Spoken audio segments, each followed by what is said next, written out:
ये कहानी 20,000 साल पहले की है। शुरू के सीन में एक छोटा सा ट्राइबल ग्रुप जंगली भैंसों का शिकार के लिए रेडी हो रही होती है। वो लोग उन भैंसों का हमला करते हैं। कुछ भैंसे खाई के नीचे छलांग लगा के मर जाते हैं, पर उन भैंसों का लीडर, उन कबीलों के सरदार जिसका नाम ताऊ होता है, उसके बेटे केड़ा पर हमला कर देता है और उसे खाई से नीचे गिरा देता है। उसके बाद सीन एक हफ्ते पहले का दिखाते हैं, जहाँ पे वही कबीले के लोग कुछ लोगों की परीक्षा ले रहे हैं, जिसमें उन लोगों को अपने पत्थर के हथियारों को बहुत नुकीली बनानी होती है। उस परीक्षा में केड़ा और उसका दोस्त कप्पा पास हो जाता है और अगले शिकार के लिए दोनों को शामिल करते हैं। रात को ताऊ अपनी बीवी से बात करता है और कहता है कि हमें आने वाले सर्दियों के लिए शिकार के लिए हर साल में एक बार जाना पड़ता है, नहीं तो हम लोग भूखे मर जाएंगे। केड़ा को कबीलों के सामने मजबूत होकर अपने आप को साबित करना होगा, पर उसकी माँ इस चीज के लिए बहुत डरी हुई थी, क्योंकि केड़ा अभी छोटा था शिकार के लिए। अगले दिन ताऊ अपने कबीलों के साथ शिकार करने निकल पड़ता है। रात को वो लोग आग जलाकर ग्रुप में बैठते हैं। केड़ा आग जलाने की कोशिश करता है, पर आग जलती नहीं है। केड़ा हार मान जाता है। उसका पिता उसे बोलता है कि हमें कोशिश करते रहना चाहिए, कभी हार नहीं मानना चाहिए। रास्ते में वो लोग दूसरे ग्रुप के साथ मिल जाते हैं और अपना सफ़र जारी करते हैं। वहाँ उनके पूर्वजों ने बनाए हुए बड़ा सा स्मारक होता है। वो स्मारक उनके रास्तों को गाइड करता था। बीच में वो लोग जंगली सुअर का शिकार करते हैं। ताऊ अपने बेटे को सुअर को मारने के लिए कहता है, पर केड़ा मार नहीं पाता। ताऊ कहता है कि हमारे लोगों की जान बचाने के लिए तुम्हें किसी की जान लेनी पड़ेगी, तुम्हें मजबूत होना पड़ेगा। रात को वो लोग आग जलाकर ग्रुप में बैठते वक्त उन्हें कुछ जंगली जानवर आसपास होने का महसूस होता है। सब अलर्ट हो जाते हैं। तभी एक जंगली जानवर बिजली की तरह आकर केड़ा के दोस्त को उठाकर जंगल ले जाता है। अंधेरा होने की वजह से वो लोग उसको बचा नहीं पाते और अगली सुबह सब उसके नाम का पत्थर से स्मारक बनाकर उसको श्रद्धांजलि देके शिकार के लिए चल पड़ते हैं। बहुत दिन के सफर के बाद वो लोग एक गुफे में रुकते हैं।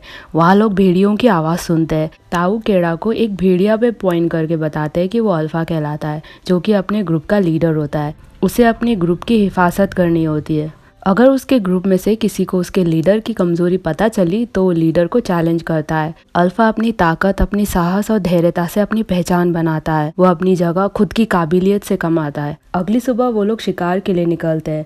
वहाँ उन्हें जंगली भैंसों का झुंड दिखाई देता है। उसके बाद सीन स्टार्टिंग वाले सीन में जाता है। केड़ा खाई के नीचे चट्टान के बीच गिर जाता है।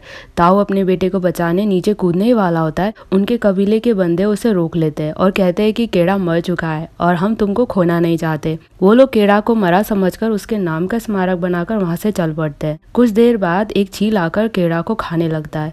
तभी केड़ा की आंखें खुलती है और वो चील को मारकर फेंक देता है। वो बाबा बाबा चिल्लाता है। वो वहां से नीचे जाने की कोशिश करता है, पर वहीं लटक जाता है। तभी तेज बारिश होती है। नीचे बहुत सारा पानी भर चुका था। केड़ा वहां से छलांग लगा लेता है और वो बच जाता है। वो उठता है, पर उसकी पैर टूटी हुई थी। वो लकड़ियों के बीच में अपना पैर बांधकर ऊपर पहुंचता है। वहां पे उसके नाम का स्मारक देखकर वो बहुत गुस्सा होता है। वो अपने घर की तरफ दौड़ता है। रात को वो सूखे पेड़ के ऊपर सोता है। सुबह केड़ा पानी पीते वक्त उसके पीछे कुछ भेड़िया लग जाते हैं। वो जल्दी जल्दी पेड़ पर चढ़ता है। तभी एक भेड़िया उसका पैर पकड़ लेता है। केड़ा अपना चाकू निकालकर उस भेड़िया पर मार देता है। रात भर वो भेड़िया केड़ा का नीचे इंतजार करते हैं। सुबह केड़ा उठता है। भेड़िए लोग जा चुके थे, पर वो जख्मी भेड़िया वहीं पे था। वो भेड़िया दर्द से कड़ा रहा था।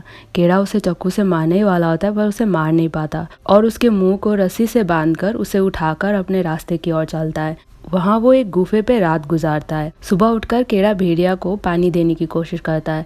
पहले तो वो भेड़िया गुस्से से घुर्राता है, पर केड़ा कहता है कि मैं तुम्हें चोट नहीं पहुंचाऊंगा, मैं तुम्हें जिंदा रखूंगा। इसके बाद भेड़िया पानी पी लेता है। केड़ा ये देखकर खुश हो जाता है। वो भेड़िए के घाव पर पट्टी भी लगाता है। बाहर जाकर केड़ा खरगोश मारकर लाता है। केड़ा आग जलाने की बहुत कोशिश करता है। तभी भेड़िया चुपके से उस खरगोश को चुराने लगता है। केड़ा उसे एक मारता है और कहता है धैर्य रखो। तभी वो आग जलाने में कामयाब हो जाता है और वो खरगोश के मांस को पकाकर खुद खाता है और बाद में भेड़िए को भी दे देता है। रात को केड़ा सोचता है कि अब ठंड बढ़ने वाली है और वो पवित्र स्मारक जो हमें रास्ता दिखाने में मदद करता है सब बर्फ से ढक जाएगा। मैं नहीं जानता मैं बाबा के बिना घर पहुंच पाऊंगा या नहीं। अगले दिन वो कुछ लकड़ियां लेकर भेड़िया को अपने घर जाने को कहकर अपने रास्ते निकल पड़ता है, पर बीच रास्ते में वो देखता है कि उसके पीछे भेड़िया भी आ रहा है।